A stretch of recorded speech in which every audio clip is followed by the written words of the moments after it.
masih rame itu. Kemudian baca mu'awizatain.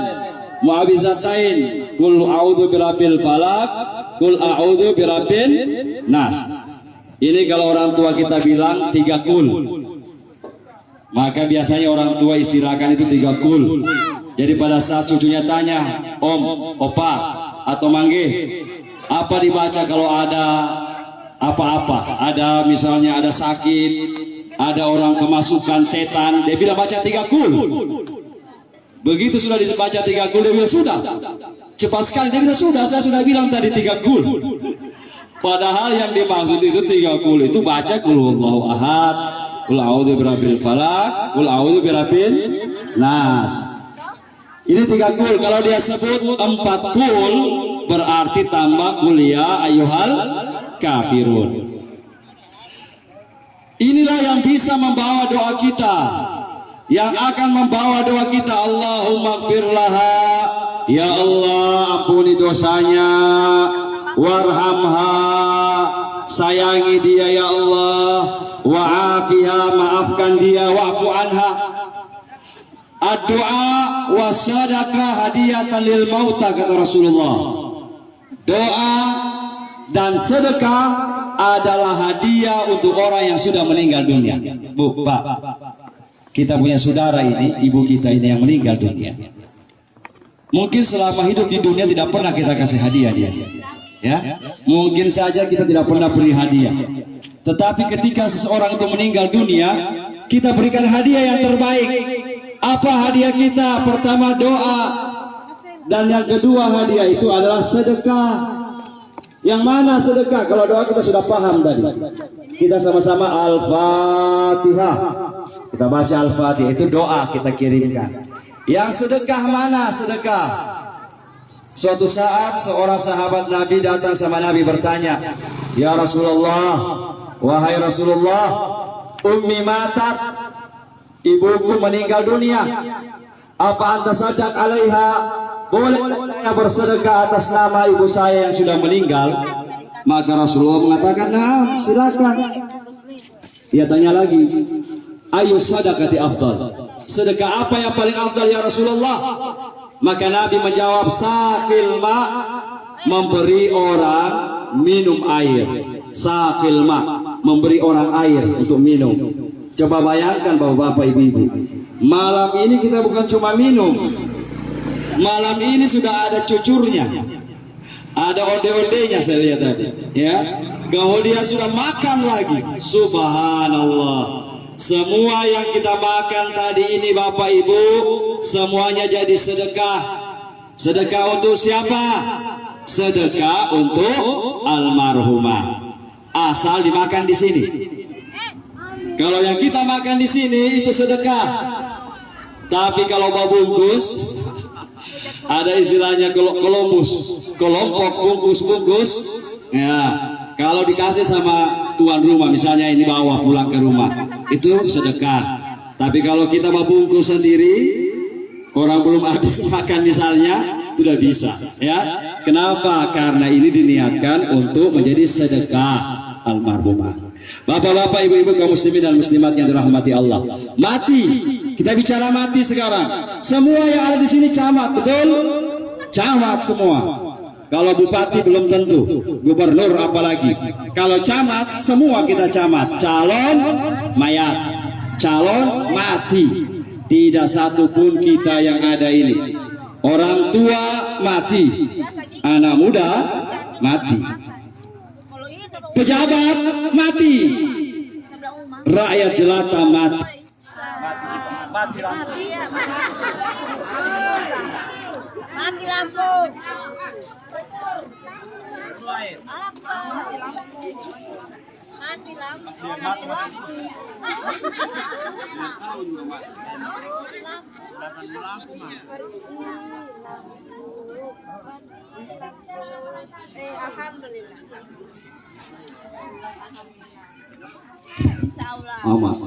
Takut lampu, mati juga dia. Saking takutnya dengan mati, nah mati pun hidup, ya. Bapak-bapak, ibu-ibu, kaum muslimin muslimat yang dirahmati Allah. Kalau seandainya ada manusia yang hidup lama-lamanya tidak mati-mati, dipastikan Nabi Muhammad orangnya. Karena Nabi Muhammad Habibullah, Nabi Muhammad kekasih Allah, Nabi Muhammad Sayyidul Anbiya wal Mursalin, pemimpinnya para nabi dan para rasul. Nabi Muhammad yang akan membuka pintu surga. Surga diharamkan untuk dimasuki oleh orang lain sebelum Nabi Muhammad yang pertama masuk. Tapi Nabi Muhammad juga mati. Ya. Bagaimana dengan kita? Sedangkan Nabi Muhammad pun dalam Al-Quran Allah sebut wa innaka mayitun wa innahum mayitun. Sesungguhnya engkau akan meninggal, akan mati wahai Muhammad, dan mereka pun akan mati. Sekarang kita semua terserah, kurang waktunya saja. Bapak-bapak, ibu-ibu duluan, saya di belakang, atau saya di belakang bapak-bapak, ibu-ibu duluan. Ini urusan mati. Mati ini tergantung apa? Tergantung ajal. Ada ajal, Pak. Kalau ajal itu sudah ditetapkan oleh Allah. Walikulli ummatin ajal. Setiap manusia mempunyai ajal. Apa itu ajal? Ajal itu batas ketetapan umur kita. Kapan kita mau mati, Pak? Ada orang tanya, Ustaz, ciri-ciri mau mati itu bagaimana? Ciri-ciri mau mati itu satu. Orang mati itu artinya rezekinya sedikit demi sedikit sudah dikurangi oleh Allah Subhanahu wa taala. Tapi kalau saya lihat tadi kita ini semua yang ada di sini, alhamdulillah masih jauh mati. Kenapa? Karena rezeki kita masih banyak. Betul? Makan tadi masih enak, betul? Masih enak kita makan. Kalau ada orang makan tinggal sedikit dia makan, orang Manado bilang babungkus jo. Ya, setengah mati makan, setengah mati dia bilang makan. Nasi sudah enak, babungkus. Kenapa mati? Itu orang yang rezekinya sudah dicabut oleh Allah. Pelan-pelan dicabut oleh Allah Subhanahu wa taala. Jadi syukuri, Pak, kita ini insya Allah masih panjang umur. Mana buktinya orang panjang umur masih bisa tidur? Ada orang di rumah besar ber-AC, kemudian kasur empuk, spring bed sampai 7 susun, tidak bisa tidur, Pak. Tapi kita biar banyak nyamuk tidur, berarti nikmat tidur masih Allah berikan kepada kita. Ada orang yang makan di restoran saja susah masuknya, tetapi kita alhamdulillah Allah masih berikan nikmat makan yang luar biasa. Maka gunakanlah kesempatan yang masih ada ini. Tidak panjang-panjang ceramah. Satu, kita akan memasuki yang namanya mati. Mati itu disebut dalam Al-Quran berkali-kali. Ya, sebelum proses mati ada nama prosesnya itu sakaratul maut. Apa itu sakaratul maut? Dari kata Arabnya sakara yaskuru sakran. Apa artinya? Mabuk. Maka ada istilah anak muda sakran. Dia bilang, kenapa ente sakran? Maksudnya mabuk, dia mabuk. Bagaimana mati disebut mabuk? Ya, perasaan orang mau mati itu ibarat orang yang mabuk, bapak-bapak, ibu-ibu. Sakaratul maut. Bagaimana rasanya sakitnya mati? Nabi Isa ditanya, wahai Isa, engkau adalah ruhullah. Nabi Isa adalah ruh Allah, punya gelar begitu. Ditanya oleh sahabatnya, bagaimana rasanya mati? Bagaimana sakitnya mati? Maka Nabi Isa mengatakan, sakitnya mati itu bagaikan seekor burung kecil. Pak, Bu, burung pipit. Mungkin kita pernah lihat, kalau orang Parigi bilang burung rone. Itu burung pipit dalam keadaan hidup-hidup, ditangkap, kemudian dibuang di minyak yang panas, yang mendidih. Begitulah rasa sakitnya mati menurut Nabi Isa alaihissalam. Ditanya lagi kepada Nabi Musa, wahai Musa, engkau kalimullah, engkau bisa bercakap-cakap dengan Allah. Kalau Nabi Musa itu Bapak Ibu, dia bergelar kalimullah, wa kallamallahu Musa taklima. Nabi Isa itu bicara dengan Allah. Tapi mohon maaf, sama dengan dengar radio, dengar RRI. dengar suara, tidak ada gambar. Nabi Isa tidak lihat gambar, Pak, dengar suara. Jadi suatu saat Nabi Isa mengatakan, "Ya Rabb, wahai Tuhanku, aku ingin melihat Engkau." Kata Allah, "Tidak bisa, wahai Musa. Aku ini diliputi oleh hijab yang banyak sekali." Allah itu, Pak, diliputi oleh hijab, banyak dinding yang membatasi kita melihat Allah. Tapi Nabi Musa mengatakan, "Walau cuma satu kali saja ya Allah, saya mau lihat wajahmu ya Allah." Kata Allah begini, "Wahai Musa, aku akan bertajalli di gunung itu. Kalau seandainya kau lihat gunung itu masih ada di tempatnya, saufa tarani, engkau akan lihat aku," kata Musa, kata Allah. Begitu Nabi Musa melihat ke gunung, waja'alahu dakka, maka gunung itu meledak, meletus, hancur lebur. Nabi Musa pingsan. Dia mau melihat Allah, hancur saja, gunung saja Allah bertajalli di situ, hancur lebur itu gunung. Nabi Musa pingsan. Nabi Musa ditanya, bagaimana sakitnya mati? Maka Nabi Musa mengatakan, sakitnya mati itu bagaikan seekor kambing yang dikuliti hidup-hidup. Begitu sakit. Dua Nabi. Tetapi ketika ditanya sama Nabi kita Muhammad SAW, "Ya Rasulullah, bagaimana rasanya mati itu?" Maka Rasul menjawab, "Yahruju ruhul mu'min min jasadihi." Keluarnya ruh seorang muslim, seorang mukmin dari tubuhnya, kama yahruju sya'ar minal ajin, sebagaimana keluarnya rambut dari tepung. Subhanallah. Nabi Isa mengatakan sakitnya mati bagaikan burung yang ditaruh di minyak panas. Nabi Musa mengatakan bagaikan kambing dikuliti hidup-hidup. Tapi Nabi kita Muhammad, beliau menjawab, keluarnya ruh orang mukmin itu, kita orang Islam, bagaikan keluarnya rambut dari tepung. Ada tepung, kemudian ada rambut, coba ditarik rambut itu. Begitu mudahnya rambut keluar dari tepung. Maka ada seorang ulama bingung dia, Pak, mana yang benar ini?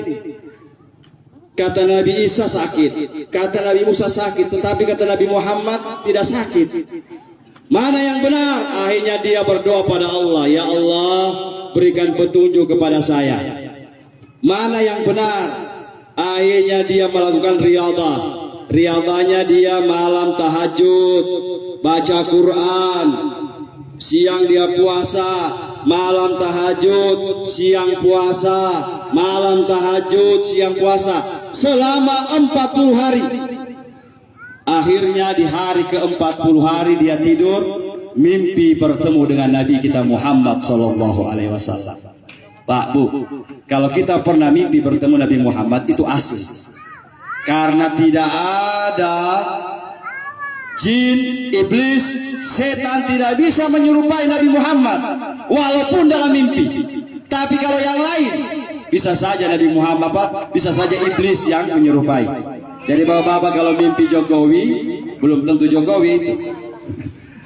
Mimpi ketemu artis, misalnya Vanessa Angel ini, belum tentu. Tapi kalau Nabi Muhammad kita mimpi, itu sudah aslinya Nabi kita Muhammad SAW. Akhirnya dia tanya, "Bu, Pak, ya Rasulullah, berikan saya petunjuk, mana yang betul, sakit apa tidak itu mati?" Maka Rasul menjawab, "Iqra fi surah Yusuf." Kau baca surah Yusuf. Ini ulama hafal Quran 30 juz. Begitu dia terbangun, Pak, terbangun dia berwudu, kemudian dia mulai baca surah Yusuf dalam Al-Quran. Dia temukan jawabannya di situ. Apa jawabannya? Dalam Al-Quran surah Yusuf Allah menggambarkan bagaimana seorang Yusuf, putra dari Nabi Yakub alaihissalam, yang ketika itu dia bermimpi 11 bintang matahari, ihda asyara kaukaba, 11 bintang matahari sujud kepada Yusuf. Ini berarti kalau mimpinya ini mimpi benar, Pak, yang mimpi ini Nabi. Maka diramalkan Nabi Yusuf ini akan menjadi Nabi dan menjadi orang yang besar. Maka karena ini saudara-saudaranya, Nabi Yusuf itu punya saudara 11 orang. Nabi Yusuf punya saudara 11 orang. Iri hati Karena Yusuf mendapatkan posisi seperti begitu, akhirnya saudaranya sendiri 11 orang itu berniat untuk membunuh saudaranya sendiri. Ditangkaplah Yusuf, Pak, Ibu.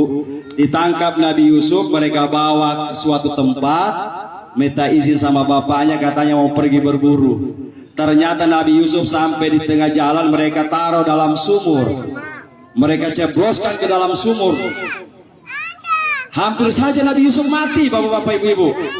Akhirnya ditemukan oleh seorang yang berasal dari Mesir, seorang menteri. Istri dari menteri yang temukan Nabi Yusuf dalam sumur ini seorang wanita cantik sekali. Subhanallah. Namanya siapa? Dalam Al-Quran disebut dia Zulaiha. Ya Bu, Zulaiha ajmalun nisa fil alam. Wanita paling cantik di dunia saat itu. Subhanallah. Itu kalau diibaratkan, kalau dia minum kopi itu dapat lihat kopi di leher. Masya Allah, bagaimana kan, bagaimana cantiknya itu. Akhirnya ibu-ibu bapak-bapak, begitu dia melihat Nabi Yusuf, tergodalah si Zulaiha ini. Dia melihat Nabi Yusuf, tergodalah Zulaiha, dan dia suka kepada budaknya. Budak kan Nabi Yusuf ditemukan dijadikan budak. Bayangkan pas seorang wanita tercantik karena melihat Nabi Yusuf tergoda dengan budaknya.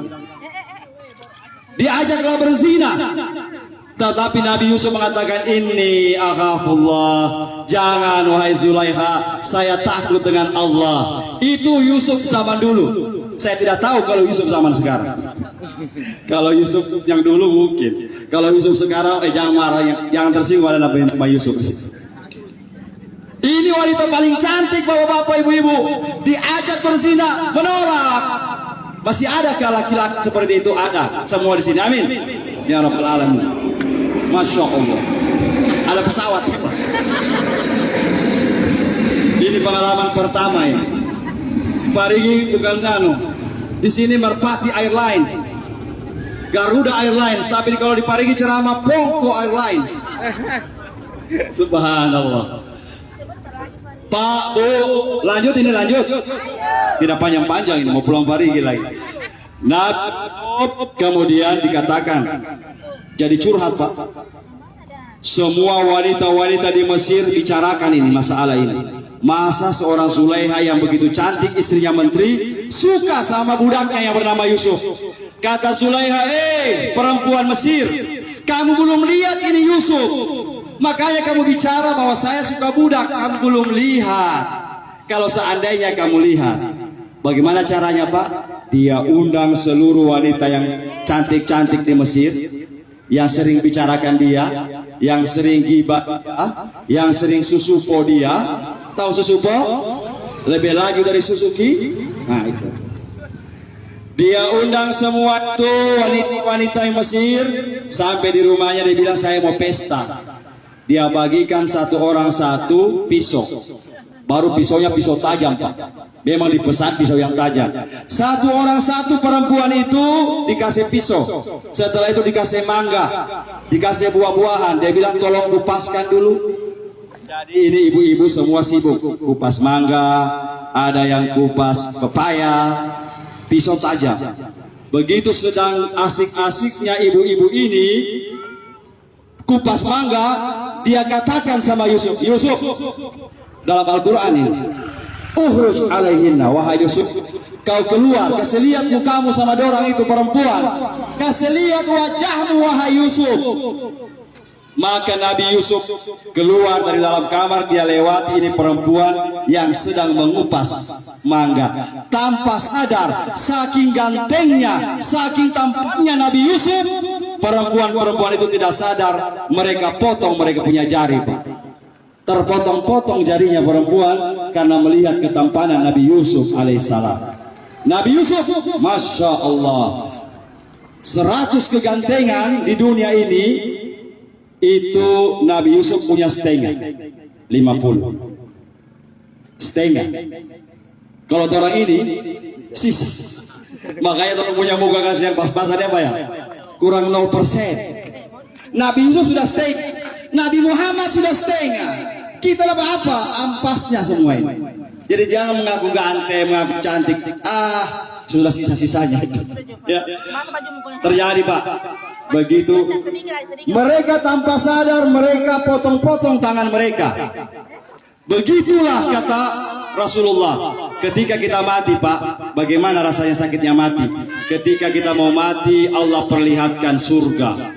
Dibius kita Pak. Sakit itu mati, sakit dicabut nyawa kita, tapi karena Allah bius kita, Allah bius diperlihatkan apa itu surga, apa itu bidadari, apa itu tempatmu itu. Akhirnya tanpa sadar kita tidak rasa lagi sakitnya mati bapak-bapak ibu-ibu. Kita sudah terfokus dengan keindahan itu. Sama dengan ibu-ibu, coba ibu-ibu.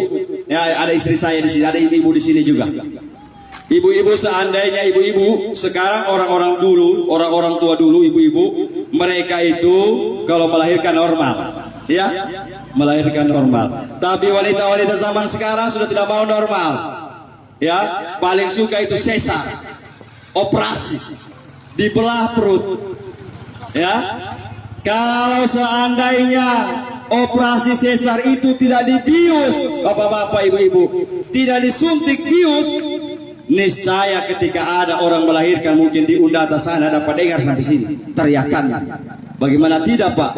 Dibelah mentah itu perut. Tapi kenapa mereka tidak rasa sakit? Karena dibius. Begitu juga nanti kita, kenapa kita tidak rasa sakitnya mati? Karena kita dibius dengan surga yang ada, tapi dengan syarat. Bagaimana mati enak? Bagaimana mati supaya enak? Kuncinya adalah kita perbaiki kehidupan kita di dunia. Mati itu dua syaratnya saja. Tiket mati iman dan amal soleh. Iman dan amal soleh. Kita beriman sama Allah, kita beramal soleh, insya Allah mati enak. Ya. Tetapi kalau selama hidup di dunia tidak beriman, kadang ada yang beriman, percaya Allah, percaya. Agamamu apa? Agama Islam. Salat tidak pernah. Ya, anti air. Tidak pernah kena wudhu. Baru mengharap mau mati enak. Allahu Akbar. Kuncinya saja ini Pak, sholat. Pertama, awalu yuhasabu bihil abdu yaumal qiyamah sholat. Yang pertama-tama nanti ditanya di hari kiamat sholat. Bukan ditanya berapa sedekahmu, belum. Berapa kali naik haji, belum. Berapa kali ini, tapi tanya, Muhammad Nur, kau waktu di dunia sholat tidak? Saya Muhammad Nur, saya. Jangan bilang orang lain nanti ya. Muhammad Nur, kau sholat apa tidak? Kalau saya jawab saya sholat, alhamdulillah. Saya sholat tapi bolong-bolong. Ya, hari ini sholat, besok tidak. 2 hari sholat, 1 minggu tidak. Nah ini yang berbahaya. Apalagi Pak hari Jumat. Tadi hari Jumat ini sebagai akhir ceramah, tidak panjang-panjang. Hari Jumat itu Sayyidul Ayyam. Hari Jumat itu adalah penghulu hari. Maka hari Jumat itu ibadah yang paling baik. Hari Jumat itu pertama, kalau laki-laki sholat Jumat. Ditanya, perempuan boleh sholat Jumat? Kalau di Mekah, kalau yang sudah haji di sini, haji umroh, lihat itu di Masjidil Haram, Mekah, Masjid Nabawi di Madinah, perempuan sholat Jumat juga. Kenapa? Karena tempatnya di sana besar. Laki-laki dengan perempuan punya tempat berwudu perempuan lain, jalannya perempuan ke masjid lain. Tetapi kalau kita di Indonesia ini, masjid kita imut-imut banyak. Kalau mau pergi semua dengan perempuan full masjid, maka laki-laki diutamakan sholat Jumat. Perempuan boleh di rumah, tapi sholat duhur. Nah, hari Jumat itu ada waktu-waktunya Pak. Waktu-waktu yang utama. Waktu utama sholat Jumat itu, kata Nabi, barang siapa hari Jumat dia datang pergi sholat Jumat di masjid pada nafar awal.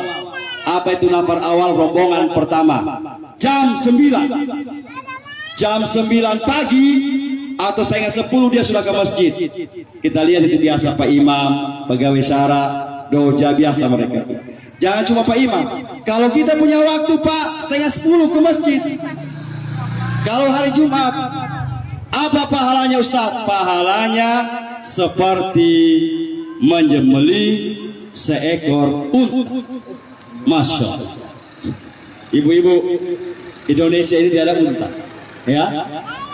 Jangankan kita mau menyembelih unta, kita di Indonesia tidak pernah lihat unta, karena unta itu hewan di padang pasir. Harganya unta mahal sekali, Pak. Maka kalau kita datang hari Jumat jam 9:30 di masjid, kita akan mendapatkan pahala sebagaimana pahala berkurban unta. Kalau kita datang jam 11, itu bagaikan menyembelih seekor sapi. Masya Allah, unta, sapi. Kalau kita datang jam 12 siang masjid, bagaikan kita pahalanya seekor kambing. Tapi kalau kita datang orang sudah khutbah, itu ayam, makin turun Pak.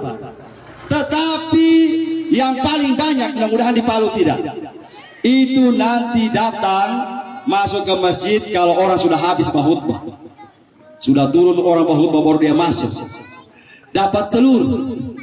Yang paling soe lagi itu nanti sudah takbir Allahu Akbar baru masuk ke masjid, telur busuk. Ya, dapat telur busuk saja. Percuma datang sembahyang Jumat. Ya, mudah-mudahan ada manfaatnya. Saya akhiri kalam, wallahul musta'an. Wassalamualaikum warahmatullahi wabarakatuh.